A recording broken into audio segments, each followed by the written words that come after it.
आप जानते हैं कि 1 लीटर में कितना वजन बढ़ाया जा सकता है? यानी कि हम आपसे पूछ रहे हैं कि 1 लीटर इक्वल टू कितने केजी। अब आपने रिफाइंड की पैकेट पे देखा होगा कि 1 लीटर में 958 ग्राम आ रहे हैं, या कहीं और लोगों से सुना होगा कि 1 लीटर में अलग अलग वजन बढ़ा जाता है। लेकिन दोस्तों, ऐसा नहीं है कि 1 लीटर में जो किलोग्राम है वो फिक्स होते हैं, ऐसा नहीं है। लेकिन अगर हम शुद्ध जल के बारे में बात करें, बिल्कुल प्योर जल हो, तो हम बताते हैं कि 1 लीटर में वो 1 किलोग्राम आता है। जैसे कि आपके सामने 1 लीटर, आप इस लीटर में कुछ भी वजन भर रहे हैं, तो ये जो वजन की जो वजन है किसी भी पदार्थ का, ये किस बात पर डिपेंड करेगा कि हमने क्या भरा है। क्योंकि इस 1 लीटर में अगर लोहा आपने भरा, तो ये लोहा तो इसमें बहुत ज्यादा बढ़ जाएगा। लेकिन अगर आप रुई भरेंगे तो उसका वजन बहुत कम हो जाएगा।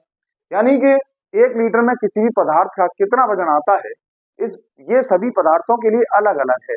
यानी कि ये वैल्यू फिक्स नहीं है। यानी कि ये किस पर डिपेंड करता है? इसके घनत्व पर डिपेंड करता है। किस पर डिपेंड करती है ये बात? उसके घनत्व पर डिपेंड करती है कि उसके 1 लीटर में कितना द्रव्यमान भरा जाएगा। अब हम यही देख रहे हैं कि घनत्व का क्या मतलब है। जैसे अगर कहीं पर NaOH है हमारे पास में 100 ग्राम बिलियन, NaOH का 1 बिलियन है, वो कितना है? 100 ग्राम। अब हम ये कह रहे हैं कि इसका आयतन कितना होगा, यानी कि कितने ml में ये भरा जाएगा, ये 100 ग्राम, या 100 ml में ही भरा जाएगा। क्या 100 ग्राम इसका 100 ml के बराबर होगा? तो इसको हमें समझते हैं कि क्या 100 ग्राम 100 ml के बराबर होगा। तो उसके लिए हमें किसकी आवश्यकता होगी? इस विलयन के घनत्व की आवश्यकता होगी।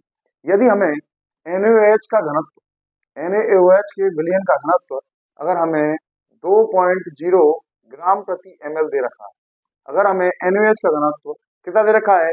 2.0 ग्राम प्रति ml दे रखा है, तो इसका क्या मतलब हुआ कि 1 ml में कितने ग्राम भरा जा रहा है?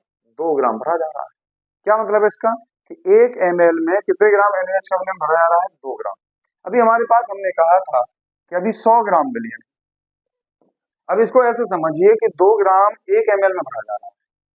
2 ग्राम कितने ml में भरा जा रहा है? 1 ml में भरा जा रहा है। तो ऐसे ही 100 ग्राम कितने ml में भरा जाएगा? तो देखिए जरा कितने ml में भरा जाएगा? 50 ml। अरे यस और नो? ये समझ में आ पा रहा है आपके कि जब 2 ग्राम में 1 ml भरा जा रहा है, तो 100 ग्राम में कितना भरा जाएगा? 50 ml। देखिए ये तो था एक बेसिक मैथमेटिक्स। अब इसको घनत्व के फॉर्मूले से भी देखते हैं। तो घनत्व बराबर, आप समझते हैं कि द्रव्यमान बटे आयतन होता है। ठीक है, क्या होता है? घनत्व बराबर द्रव्यमान बटे आयतन होता है। तो अब देखिए जरा, आयतन कितना हो जाएगा यहाँ से? आयतन बराबर द्रव्यमान बटे क्या आ जाएगा? घनत्व आ जाएगा।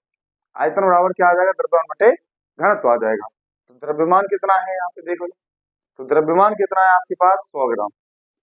और घनत्व कितना है? 2। ये देखिए घनत्व 2 है, तो कितना आ गया? देखिए 50। तो ये 50 ml आ गया आपका आयतन यहाँ से। तो कितना आयतन आ जाता है? 50 ml। यानी कि जब NaOH का घनत्व 2.0 ग्राम प्रति ml है, तो जो विलयन का आयतन है वो कितना हो जाएगा? 50 ml। और अगर द्रव्यमान 100 ग्राम है तो। अब इसी तरह का एक क्वेश्चन आपके सामने है कि इस क्वेश्चन को कैसे सॉल्व करें। देखिए क्वेश्चन है कि प्रयोगशाला में प्रयोग में लाए जाने वाला साइनोनाइट्रिक अम्ल जो है, ये जो साइनोनाइट्रिक अम्ल है, ये द्रव्यमान की दृष्टि से नाइट्रिक अम्ल का 68% जलीय विलयन। कितना है? 68% जलीय विलयन। 68% है द्रव्यमान की दृष्टि से। कितने की दृष्टि से? द्रव्यमान की दृष्टि से। यानी कि द्रव्यमान प्रतिशत के बारे में कहा है। और अगर आप जब भी द्रव्यमान की दृष्टि से द्रव्यमान प्रतिशत के बारे में कुछ भी समझते हैं, तो हम इसका मतलब समझते हैं कि हमारे पास विलयन कितना है? 100 ग्राम विलयन, और उसमें 68 ग्राम HNO3 है। इसका ये मतलब होता है। अगर 68% HNO3 है आपके पास में, तो इसका क्या मतलब है कि 100 ग्राम विलयन में 68 ग्राम HNO3 है। अब फिर वही आता है कि 100 ग्राम जो विलयन है, उस 100 ग्राम विलयन में कितना कितने ml में वो भरा जाएगा, उसके बारे में हम पर देखते हैं। तो अगर उस विलयन का घनत्व तो आपको दे रखा है 1.504, तो इस बार घनत्व कितना दे रखा है? इसका 1.504 ग्राम प्रति ml। तो इसका मतलब 1 ml में कितना भरा जा रहा है? 1.504। अगर ये 1 ml में 1.504 भरा जा रहा है, तो 100 ग्राम कितने में भरा जाएगा? तो ये देखना है आपको। तो इसके लिए हमने बताया था, फॉर्मूला लगाइए, घनत्व बराबर द्रव्यमान बटे आयतन। तो द्रव्यमान बटे आयतन, तो आयतन बराबर कितना आ जाएगा? द्रव्यमान कितना है 100 बटे 1.504 इसका घनत्व है, तो इतने ml इसका आयतन आ जाएगा। अब आगे उसने पूछा है सवाल में कि इस नमूने की मोलरता क्या होगी, और आप जानते हैं मोलरता इक्वल टू होती है विलेय के मोल अपॉन विलयन का आयतन लीटर। क्या होती है? विलेय के मोल अपॉन विलयन का आयतन लीटर।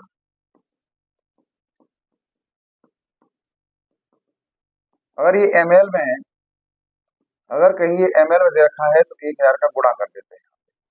तो देखिए जरा आप आराम से इसको निकाल सकते हैं। देखो विलेय के मोल निकालते हैं भार बटे अणुभार से, तो HNO3 का भार कितना है 68, तो मोल हो गए 68 बटे इसका अणुभार 63 होता है, तो कितने मोल हो गए इसके 63, 68 बटे 63, तो विलेय के मोल हो गए 68 बटे 63। अब आपको आयतन ml में दे रखा है, आयतन ये रहा ml, तो कितना आ जाएगा 100 बटे 1.504, और इसमें गुणा कर देंगे कितने का 1000 का। क्यों किया गुणा 1000 का? क्योंकि ये ml में दे रखा है, अगर ये लीटर में दे रखा होता तो नहीं करते। तो इस तरीके से इस सवाल को सॉल्व करेंगे या कैलकुलेशन करेंगे और आसानी से इसका आंसर आप निकाल पाएंगे। यही इस विलयन की क्या होगी मोलरता। ये हमने एनसीईआरटी का क्वेश्चन नंबर 1.4 सॉल्व किया है। तो इस तरीके से हम आगे 1 बाई 1 क्वेश्चंस को सॉल्व करते रहेंगे। तो आगे के वीडियो में हम अगले क्वेश्चन के बारे में बात करेंगे। तो थैंक यू।